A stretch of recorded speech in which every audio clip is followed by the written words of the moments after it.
Lunch کے بعد اس وقت آفس میں سکون تھا اور ہر کوئی اپنے کام کو ختم کرنے میں لگا تھا، اور کچھ لوگ شام کی ویکنڈ پارٹی کی پلاننگ کر رہے تھے۔ ناصرہ: میں آئی کم ان سر؟ مینیجر: آؤ آؤ ناصرہ، ویلکم۔ ناصرہ: آپ نے مجھے بلایا تھا سر؟ مینیجر: یس مائی ڈیئر، تمہاری پرفارمنس سے میں بہت خوش ہوں، خاص کر کے کل جو تم نے ایٹیٹیوڈ دکھایا، آئی ریئلی لائک دیٹ۔ بہت کم لڑکیاں یہاں ایسی آتی ہیں جو اپنی شرائط پر کام کرتی ہیں، ورنہ ہر کوئی بس غلط ڈھنگ سے ترقی پانے میں لگی رہتی ہیں، پر تم ویسی نہیں ہو۔ تمہارے پیرنٹس نے تمہیں بہت اچھی تربیت دی ہے۔ Nasira: thank you very much sir. Manager: میں نے تمہاری پرفارمنس رپورٹ ہیڈ آفس بھیج دی ہے اور تمہیں ایچ آر مینیجر کی پوسٹ کے لیے ریکمینڈ کر دیا ہے۔ Nasira: thank you very much sir, میں آپ کی بہت مشکور ہوں۔ مینیجر: اس میں نے کچھ بھی نہیں کیا مائی ڈیئر، یہ تمہاری اپنی کمائی ہے اور میں پرسنلی تمہیں اپنی طرف سے بھی انعام دینا چاہتا ہوں۔ آخر مینیجر کو اتنی پاور تو ہوتی ہی ہے۔ ناصرہ: سر آپ پہلے ہی اتنا کچھ کر چکے ہیں اور کچھ کرنے کی ضرورت ہی نہیں۔ مینیجر: ضرورت ہے، تم میری سب سے فیورٹ امپلائیز ہو، I really like you. Nasira: مطلب؟ مینیجر: میرا مطلب I really like your ambition, your dedication, your honesty. اس لیے یہ لو، میری طرف سے ایک چھوٹا سا gift, come here and take it. Manager نے ناصرہ کو پاس بلایا اور وہ ٹیبل کے دوسری طرف سے گھوم کر مینیجر کے پاس گئی۔ مینیجر نے اسے ایک ریڈ رنگ میں پیک باکس دیا جو ناصرہ نے پکڑ لیا۔ Manager: open it. Nasira: sir اس میں کیا ہے؟ مینیجر: خود ہی دیکھ لو۔ ناصرہ نے ریپنگ کھولی تو اندر سے ایک لال رنگ کی پتلی اور لمبی سی ڈبیا تھی۔ ناصرہ نے جیسے ہی اسے کھولا تو اندر ایک بے حد خوبصورت گولڈ کی چین تھی۔ ناصرہ: سر یہ کیا ہے؟ مینیجر: کیوں پسند نہیں آئی؟ یہ میں نے خاص تمہارے لیے لی ہے، یہ تم پر بہت اچھی لگے گی۔ تم اسی طرح محنت کرو، میرے ساتھ تعاون کرو، دیکھنا تمہیں میں مینیجر بنا دوں گا اور جلد ہی تمہارے پاس اپنا فلیٹ، اپنی گاڑی ہوگی۔ ذرا اسے پہن کر تو دکھاؤ۔ ناصرہ غصے میں: آپ کیا کہنا چاہ رہے ہیں؟ میں اچھی طرح سے جانتی ہوں سر، اسے اپنے پاس رکھیں۔ میں ایسی لڑکی نہیں ہوں، میں اپنی سیلری اور اپنی جاب سے خوش ہوں، اور اگر آپ یہ سمجھتے ہیں کہ میں ان سب چیزوں کی لالچ میں باقی لڑکیوں کی طرح وہ سب کروں گی جو آپ سوچ رہے ہیں تو آپ غلط سوچ رہے ہیں۔ مینیجر رنگ بدلتے ہوئے: ارے ارے، تم تو برا مان گئیں، یقین کرو یہ صرف تمہارے کام سے خوش ہو کر میں کر رہا ہوں۔ ناصرہ: تو آفس میں ایسا سب کو ملنا چاہیے نا سر، جب جب آپ سب کو دیں گے تو میں بھی لے لوں گی، تب تک آپ اسے اپنے پاس ہی رکھیے۔ مینیجر: باقیوں کی بات کیوں کر رہی ہو؟ جو جس قابل ہے اسے وہی دیا جائے گا نا، تم اسے رکھ لو اور ان کا انعام ان کی پرفارمنس کے حساب سے انہیں مل جائے گا۔ ناصرہ: سوری سر، میں اسے نہیں لے سکتی۔ مینیجر: سوچ لو تم ناصرہ، تم میری بات نہ مان کر مجھے مجبور کر رہی ہو کہ میں تمہاری مینیجر کی پوسٹ کی ریکمنڈیشن روک دوں۔ ناصرہ: سر، آپ کو جیسا ٹھیک لگے آپ ویسا کر سکتے ہیں، لیکن آئی ایم سوری، میں یہ نہیں لے سکتی۔ کوئی اور کام ہے سر، یا میں جاؤں؟ مینیجر: آپ جا سکتی ہو۔ ناصرہ کے جاتے ہی مینیجر نے غصے میں ٹیبل پر پڑی سب فائلز نیچے پھینک دیں اور غصے میں بڑبڑانے لگا۔ تبھی اس کا ساتھی، اس کا چمچہ بھی کیبن میں آ گیا۔ جونیئر: کیا بات ہے سر، بڑا غصے میں ہیں؟ لگتا ہے پھر سے منع کر گئی آپ کو۔ مینیجر: کب تک بھاگے گی؟ خود کو سمجھتی کیا ہے؟ اس کا ورک لوڈ بڑھا دو۔ اسے سانس لینے کی بھی فرصت نہیں ملنی چاہیے۔ دیکھتا ہوں کب تک اکڑ میں رہتی ہے۔ جونیئر: لیکن آپ تو کہہ رہے تھے کہ برتھ ڈے پارٹی کرنی ہے۔ مینیجر: ارے ابھی کچھ بھی کیا تو وہ سمجھ جائے گی اور سارا پلان فیل ہو جائے گا۔ کچھ دن رک جاؤ۔ وہ تو کرنا ہی پڑے گا، پر اسے ہمارے پلان کو سمجھنے کا موقع نہیں ملنا چاہیے۔ جونیئر: ویسے ایک بات کہوں سر؟ مینیجر بھونک بھی اب۔ جونیئر: سر، مجھے نہیں لگتا یہ باہر کہیں پر بھی پارٹی میں شامل ہونی آئے گی۔ مینیجر: تم ٹھیک کہہ رہے ہو، میں بھی یہ سوچ رہا تھا۔ اس کے لیے آفس میں ہی پلان کرنا پڑے گا، تبھی یہ قابو آئے گی، باہر یہ جائے گی نہیں۔ جونیئر: لیکن سر، آفس میں کیسے ہوگا؟ مینیجر: وہ بھی سوچ لیا ہے میں نے۔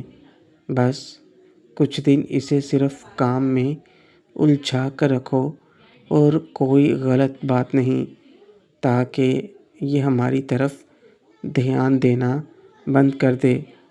جونیئر: جی سر۔ ادھر ناصرہ مینیجر کی ہر حرکت کو سمجھ رہی تھی اور اب اس نے یہ سوچ لیا تھا کہ وہ اب یہ جاب چھوڑ دے گی۔ مینیجر اپنی پاور اور پوزیشن کا غلط استعمال کر رہا تھا اور آئندہ بھی وہ کوئی نہ کوئی چال چل سکتا تھا۔ اس لیے ناصرہ نے ریزگنیشن دینے کا ہی فیصلہ کیا، پر کسی بھی لمیٹڈ فرم میں جاب لینا اور جاب چھوڑنا آسان نہیں ہوتا۔ اس کے لیے پہلے نوٹس دینا ضروری ہوتا ہے۔ ناصرہ یہ بات اچھی طرح جانتی تھی، اس لیے اس نے اپنی چیئر پر آتے ہی اپنا ریزگنیشن ٹائپ کرنا شروع کر دیا، پر اس کے آگے ایک مشکل اور تھی۔ یہاں سے جاب چھوڑ کر وہ جائے گی کہاں؟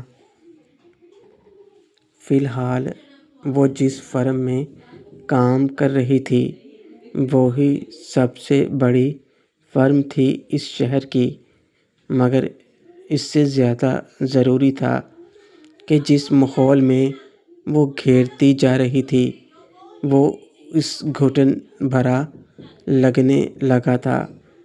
اس بارے میں وہ کسی سے بات بھی کیا کرے، کوئی سمجھنے والا تو تھا نہیں۔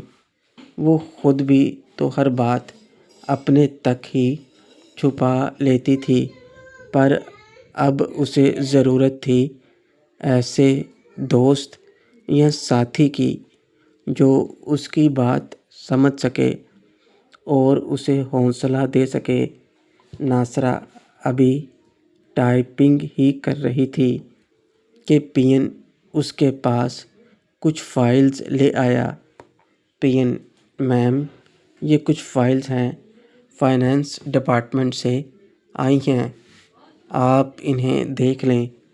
اور سر نے کہا ہے کہ جانے سے پہلے ان کے بارے میں رپورٹ سینڈ کر دیں۔ ناصرہ: کیا؟ ابھی اس وقت؟ ابھی تو چھٹی ہونے میں ٹائم ہی کتنا رہ گیا ہے۔ پین: میم، میں کیا کہہ سکتا ہوں، آپ سر سے بات کر لیجئے۔ اتنا کہہ کر پین چلا گیا، لیکن ناصرہ ٹینشن میں آ گئی۔ ایک تو وہ پہلے ہی مینیجر کی باتوں سے اپسیٹ تھی اور اوپر سے یہ کام۔ خیر، وہ اپنا ریزگنیشن درمیان میں ہی چھوڑ کر پہلے فائلز کو دیکھنے لگی۔ شام کو میں گھر پہنچا تو مجھے دیکھ کر نائلہ مامی بہت خوش ہوئیں۔ مجھے گلے لگا کر وہ میرا چہرہ چومنے لگیں۔ آج پھر میں نائلہ مامی کا پیار محسوس کر رہا تھا اور ہسپتال والا سین میری آنکھوں کے سامنے آ گیا۔ نہ چاہتے ہوئے بھی میری نظر نائلہ مامی کے چہرے سے نیچے چلی گئی۔ نائلہ مامی: تو آ گیا میرا شیرو، کتنے دنوں بعد تجھے دیکھ رہی ہوں۔ تجھے یاد نہیں آتی کیا گھر کی؟ پچھلے ہفتے بھی تو گھر نہیں آیا۔ مائرہ مامی: اسے کسی کی یاد کہاں آئے گی، شہر میں دل جو لگ گیا ہے۔ گھر میں ننھا مہمان بھی آیا ہے، مگر اسے کسی کی پرواہ ہے ہی نہیں۔ مائرہ مامی اپنے بیٹے یعنی ہمارے بیٹے کو اپنی گود میں لیے چلتے ہوئے تھوڑا نزدیک آئیں اور پھر منہ بناتے ہوئے اپنے کمرے میں چلی گئیں۔ نائلہ مامی: دیکھا کتنا ناراض ہو رہی ہے وہ بھی تم سے، جا مل لے اس سے پہلے۔ میں تمہارے لیے پانی کا گلاس لے کر آتی ہوں۔ اتنا کہہ کر نائلہ مامی کچن میں چلی گئیں اور میں مائرہ مامی کو منانے کے لیے ان کے پیچھے ان کے کمرے میں چلا گیا۔ میں اندر گیا تو بچے کو بیڈ پر لٹا کر وہ کروٹ کے بل دروازے کی طرف پیٹھ کر کے لیٹی ہوئی تھیں۔ دبے پاؤں ان کے پاس گیا اور ان کے اوپر جھکتے ہوئے ان کے گال کو چوم لیا۔ شیرو: تو آپ مجھ سے ناراض ہیں؟ کیا پوچھیں گی بھی نہیں میں اتنے دن کیوں نہیں آیا؟ مائرہ مامی: ہٹو پیچھے، مجھے تم سے کوئی بات نہیں کرنی۔ ابھی ابھی بیٹا ہوا ہے اور تمہیں کوئی پرواہ ہی نہیں۔ کوئی باپ ایسا کرتا ہے کیا؟ شیرو بھائی: یہ تو آپ نے صحیح کہا، مگر پھر تو ناراض میرے بیٹے کو ہونا چاہیے۔ اور منہ آپ نے پھلا رکھا ہے۔ ماہرہ مامی: بیٹے کے ساتھ اس کی ماں ناراض نہیں ہو سکتی کیا؟ جب دل کیا بات کر لی، جب دل کیا گھر آئے، نہیں تو نہیں۔ یہ کوئی بات ہے کیا؟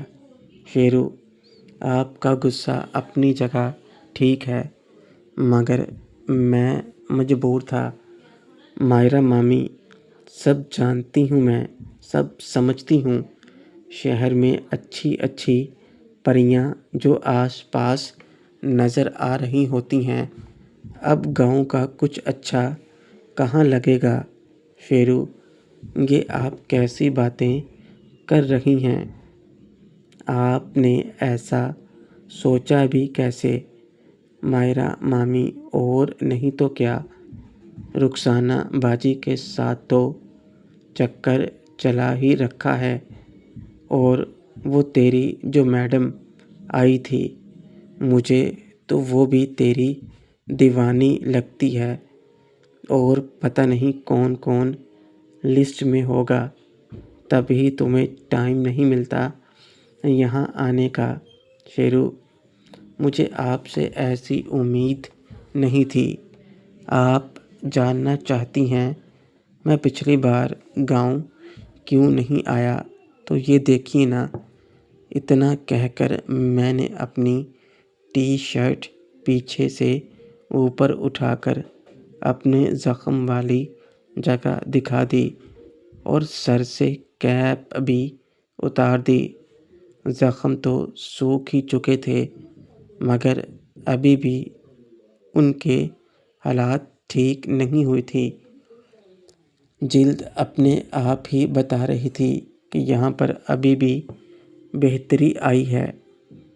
زخم کے نشان دیکھتے ہی ماہرہ مامی جھٹکے سے اٹھ گئیں اور زخم والی جگہ پر اپنے ہاتھ سے چھو کر دیکھنے لگیں۔ ماہرہ مامی: یہ کیا ہو گیا؟ کیسے ہوا یہ؟ تم نے کسی کو بتایا کیوں نہیں؟ بتاؤ مجھے، یہ چوٹیں کیسے لگی تمہیں؟ میں نے جب ماہرہ مامی کی طرف دیکھا تو ان کی آنکھوں میں پانی تھا۔ میں نے ان کے آنسو صاف کیے اور انہیں ریلیکس ہونے کو کہا۔ شیرو: آپ رو کیوں رہی ہیں؟ میں بالکل ٹھیک ہوں۔ یہ چوٹیں اب ٹھیک ہو چکی ہیں، بس تھوڑا سا نشان ہے۔ ماہرہ مامی روتے ہوئے: مجھے سچ سننا ہے، یہ سب کیسے ہوا؟ تم نے کسی کو بتایا کیوں نہیں؟ شیرو: بس اسی لیے کہ وہ نہ ہو جو آپ ابھی کر رہی ہیں۔ میں نہیں چاہتا تھا کہ کوئی پریشان ہو۔ اب سنیں، پچھلے ہفتے مہرین کو کچھ گنڈوں نے کالج ٹور پر اغوا کر لیا تھا اور اسے بچاتے ہوئے مجھے یہ چوٹیں لگ گئیں۔ ماہرہ مامی حیرانگی سے: کیا؟ اتنا کچھ ہو گیا اور گھر پر کسی کو خبر تک نہیں؟ کیسی ہے مہرین؟ اسے کچھ ہوا تو نہیں؟ نگہت کیسی ہے؟ ہمیں کسی نے کچھ بتایا کیوں نہیں؟ شیرو: اس لیے کہ سب ٹھیک ٹھاک ہے، مہرین بھی ٹھیک ہے اور خالہ بھی۔ میں نے ہی ان کو منع کیا تھا کہ وہ گھر پر نہ بتائیں۔ ویسے صابرہ خالہ اور زرینہ خالہ کو پتہ چل گیا تھا اور وہ ہسپتال بھی ملنے آئی تھیں مجھ سے۔ ماہرہ مامی: کیا تو ہسپتال میں تھا؟ ماہرہ مامی جہاں حیران ہو رہی تھیں، وہیں ایک اور آواز نے ہم دونوں کا دھیان اس طرف کیا۔ یہ آواز تھی گلاس گرنے کی، جو نائلہ مامی کے ہاتھ سے گرا تھا۔ وہ شاید میرے لیے پانی لے کر آئی تھیں اور پتہ نہیں کب سے ہماری باتیں سن رہی تھیں۔ میں نے جب پلٹ کر دیکھا ان کی طرف تو ان کی آنکھوں سے آنسو بہہ رہے تھے۔ شیرو، آپ محترم ناظرین اور سامعین، اس کہانی کا باقی حصہ اگلی آنے والی ویڈیوز میں پیش کیا جائے گا۔ آپ کو ویڈیو اچھی لگے، ویڈیو کو لائک اور ہمارے چینل کو سبسکرائب ضرور کریں۔ شکریہ۔